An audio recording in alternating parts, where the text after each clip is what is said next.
All right, what's going on, guys? Coach D'Amico's here. What's going on, guys? Black guys. Coach D'Amico's here, and let's see. I'm gonna do a video real quick. This is for black men who are afraid that your ex isn't coming back. All right, you're afraid that your ex isn't coming back. So what you've been doing? You've been semi-stalking her, sending her text messages. You know, you've been going through the motions, the highs and the lows. Should I really get her out of my mind and forget about her? But she was such a good woman. Am I overreacting? Is that the one I let go? Is that the one that I missed? You know, you're going back and forth with all these emotions, and it's doing it because of a lot of turmoil.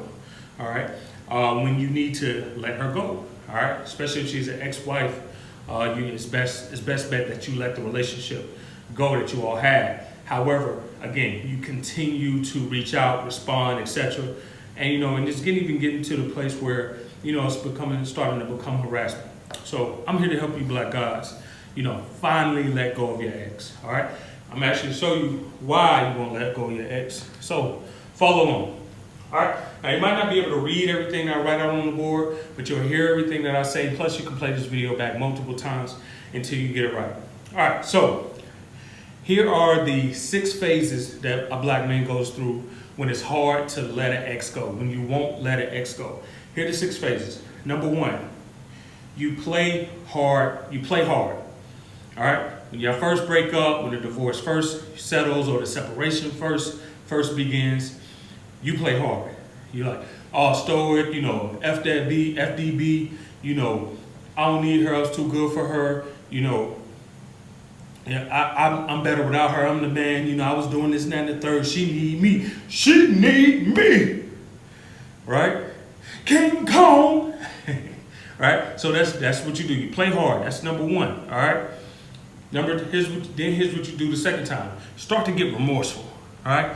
Then you start to get remorseful. Forget it. I thought I was going to use the board, but apparently I'm not. You start to get remorseful. So what you start doing is you like, oh man, I was tripping. Oh man, yeah, I was wrong. I shouldn't have did this. I'm not one of those coaches of black men who's gonna be like, oh, the black man was cheating, you was doing dirty. No, because that doesn't occur all the time. Survey shows that women cheat just as much as men do. But anyway, you start to get remorseful. He's like, oh yeah, maybe it's just me and my ego, man. I'm just be tripping, man. I just be going through it, man. I need to get my life together, bro. It's me, bro. I'm just right. You start getting real remorseful, right? That's the second step. Third step is this. Then you start to share your vulnerabilities with her. So you start texting her like, hey, today was a beautiful day. I saw the sun and it made me think of your smile. Or, I saw this girl walk by with these heels on. She had this perfume that made me smell like you. And the heels that I bought you before. You start sharing all these vulnerabilities with her. My mom didn't really, hug me a lot when I was a kid, so that's why I was acting so abrasive that way. My father wasn't around, and da-da-da. You start getting all vulnerable. I miss you. I just want to hug you. I wish you were here to sleep with me. Your side of the bed is untouched. All this stuff, right? Vulnerability. Then you go into step number 4 when that doesn't work. When she's not responding to the text, or she's even being a little cold in response to your text messages or your phone calls. Especially if you got kids in this, y'all have children arrangements, she's just strictly sticking to the conversations and everything about the kids. You start turning aggressive, right? This step 4 is when you're aggressive. You start ending things up. You start making the threats. Like, oh, I'm going to take that car back since you don't want to respond to me. Oh, you can't talk to nobody. That's why you bald head, blah, blah, blah, blah, blah. I knew I was too good for your ass anyway, da, da, da, da, da. You start turning Annie up, right? And then that's step number 4. The step number 5 is then you start playing crazy.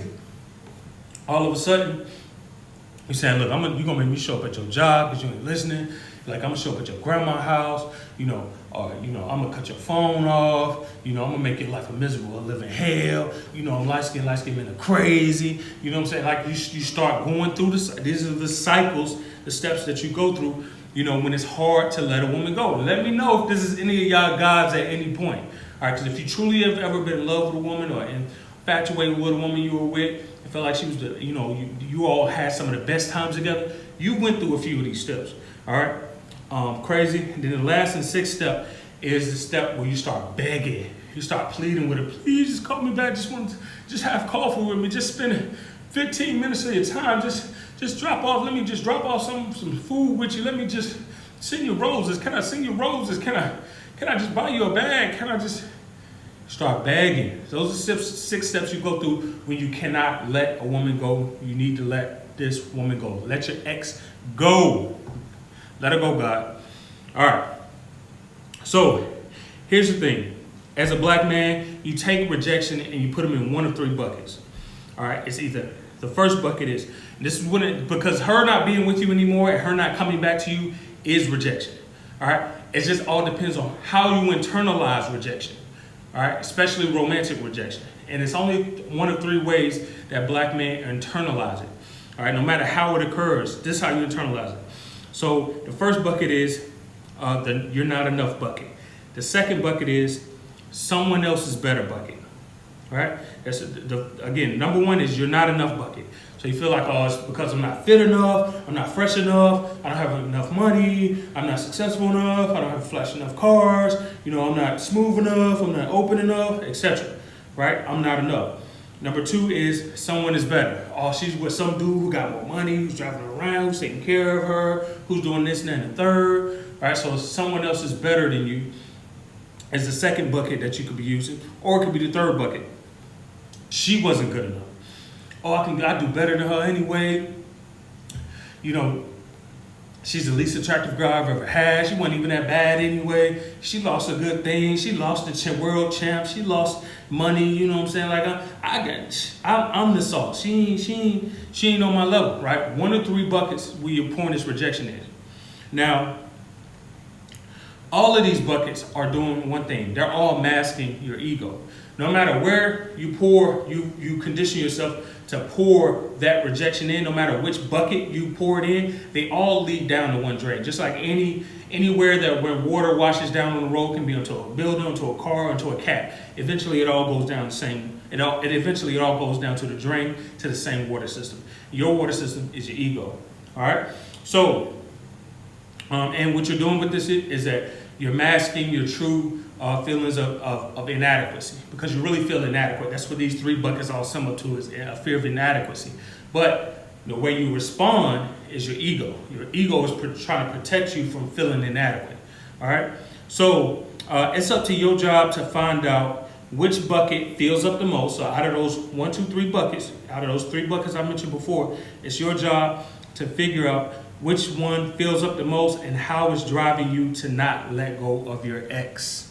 All right, that's what you got to find out. Is it the I'm not good enough bucket? Is it the someone is better bucket? Or is it she isn't good enough bucket? It's your job to find out which bucket is filling up the most. All right, and how it's driving you, because the rejection that you're filling up in one of those buckets is driving you to not let this ex go. That's how you start to get to the core of it. That's how you start to release from the desires of wanting to keep this woman who's obviously trying to get out of your life, obviously needs to be out of your life. All right, guys, I hope this helped. I'm only taking on 2 clients this month. If you're interested in doing a fear session with me, shoot me a DM wherever you see this video. Find me on Instagram, Coaching for Black Men, or Fear Coach, and you can also find me on Facebook, Fear Coach, or Coaching for Black Men, Demikos. All right, I'm out of here, y'all. Find the courage now.